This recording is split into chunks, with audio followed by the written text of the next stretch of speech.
කොහෙද ඔය යන්නේ? කුරුල්ලෝ ටික අල්ලන්න යනව නේද? ඈ? ඔය කොච්චර උඩද ඉන්නේ? ඕම් මගේ යාළුවෝ කරන වැඩ. මේ බලන්න ගහක් හිටවුවම කොච්චර ආසයිද කියලා. මේ මම මේ ටවුමේ කඩේ ගාවින් අරගෙන ඇවිල්ලා හිටවපු මේ පුංචි ජෑම් පැලයක්. ඒක අද වෙද්දී මේ මෙච්චරක් උසට තියෙනවා. බලන්න ඒකේ ලස්සන. චූටි චූටි කුරුල්ලෝ සත්තු කී දෙනෙක් නම් ඒවා ගිටි කනවද? කුරුළු කූඩු හදනවා. දැන් අර අපේ උන්දේ ගිහිල්ලා 5 දෙනෙක් ඉන්නවා. 5 දෙනාගෙන් කෙනෙක් ගිහිල්ලා අර ගහ මුදුනේ ඉඳගෙන බේනවා. මෙහෙන්ද සෙ බහින්න පේනවද කරන වැඩ කුරුල්ලෝ හොයනවා ඔය එක ගහ මේ ගහ හැදුන ලස්සන ඉන්න පුතේ මේ ගහ හදුනහම මං තව හැදුවා ඔය ගහ හැදුවාම ඔය ගහ වගේම එකක් හදන්න ඕනි කියලා මේ ගහත් හැදුවා දැන් ඒ ගහ තාම හැදීගෙන යන ගමන් තියෙන්නේ ඒක නම් අර වගේ ලස්සනට කූඩේ වගේ තාම ගන්න බැරි වුණා හදන්න පුළුවන් වෙයි ඕන් ඔහොම පාදට යනකොට ඕන් උතර මේ ගලුට් වෙලා වාඩි වෙලා මම රිදි හොදනවා බලාගෙන ඉන්නවා අපේ පුතා. එපා එපා ඕවල්ලන්න එපා. කො බයි කිය. මේ බයි කිය. මේ බයි කියන්නකො.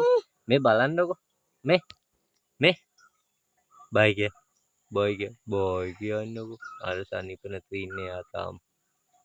ඉක්මනට හොඳ වෙයි. අද අපි ගෙදර ඉතින් එයාට සනීප නැති හින්දා.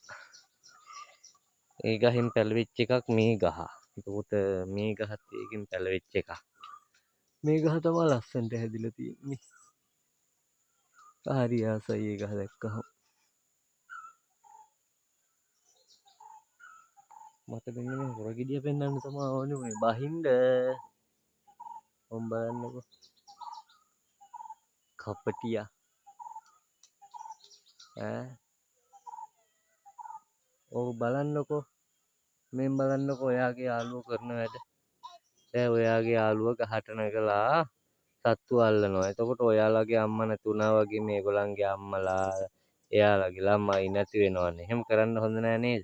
ඈ හොඳ නෑ නේද? ඈ හොඳ නෑ නේද? ඈ කො මේ බලන්න සුදු මහත්තයා අර ගහේ ඉන්නේ කවුද කියලා. මෙතන 3 දෙනායි. මෙන්න මෙයාව තමයි බිමට ගන්න ඕනේ. ඒ බහින්ද වගෙන් ගුටි ගන්න නැතුව මේ බලන්න ඔයාගේ යාළුවෝ ඇවිල්ලා ඉන්නේ.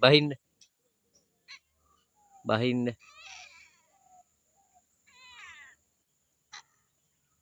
සුදු මහත්තයා මේ ඉන්නේ. මෙයාට නමක් දාලා නැහැ. මෙයාටත් නමක් දාලා නැහැ. මෙයාටත් නමක් දාලා නැහැ. එයාට නම් රෝසි කියමුකෝ. මේ ඉන්නේ මගේ සුදු පුතා එතකොට. සුදු පුතා? හායි කිය. අනේ යාට සනීප නැති ඉඳ තමයි අද ගෙදර ඉන්නේ අපි. අපොයි.